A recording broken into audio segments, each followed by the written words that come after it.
اللہ سبحانہ تعالیٰ کہتے ہیں ان شکرتم لازیدنکم، اگر تم شکر ادا کرتے ہو تو اللہ تمہیں اور عطا کرے گا، اور عطا کرے گا۔ تو ہم کیا کہتے ہیں، اچھا جی ہم نے شکر کی تسبیح پکڑ لینی ہے، اور ہم نے صبح کے ٹائم، صبح شام کی دعا میں بھی ہوتا ہے نا، شکر الحمدللہ الحمدللہ الحمدللہ الحمدللہ شکر الحمدللہ پڑھتے ہیں، لیکن شکر کیا ہے؟ پھر اللہ سبحانہ تعالیٰ لازیدنا کیوں نہیں ہو رہا؟ کیونکہ شکر کیا ہے؟ میری آنکھ کا شکر کیا ہے کہ میں ایسی چیز نہیں دیکھوں گی جو میرے اللہ کو پسند نہیں ہے۔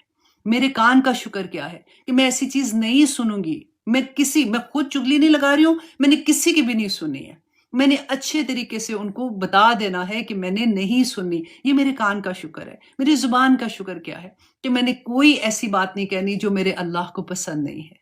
میرے پاؤں کا شکر کیا ہے؟ میں نے کسی ایسی جگہ پہ نہیں جانا جو میرے اللہ کو پسند نہیں ہے۔ یہ ہے شکر۔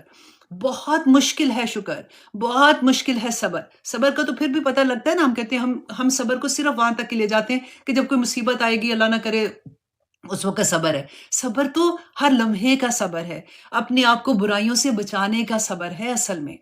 تو آپ یہ دیکھیے کہ میں نے شکر گزار، اب پریکٹس ہم نے کیسے کرنی ہے کہ میں اور آپ کیسے کریں گے، ہم نے 1 گھنٹہ رکھنا ہے کہ 1 آور میں نے اللہ کا شکر گزار بندہ بننا ہے۔ 1 آور میں نے کوئی ایسی چیز نہیں کرنی جو میرے اللہ کو پسند نہیں، نہ آنکھ سے، نہ کان سے، نہ زبان سے، نہ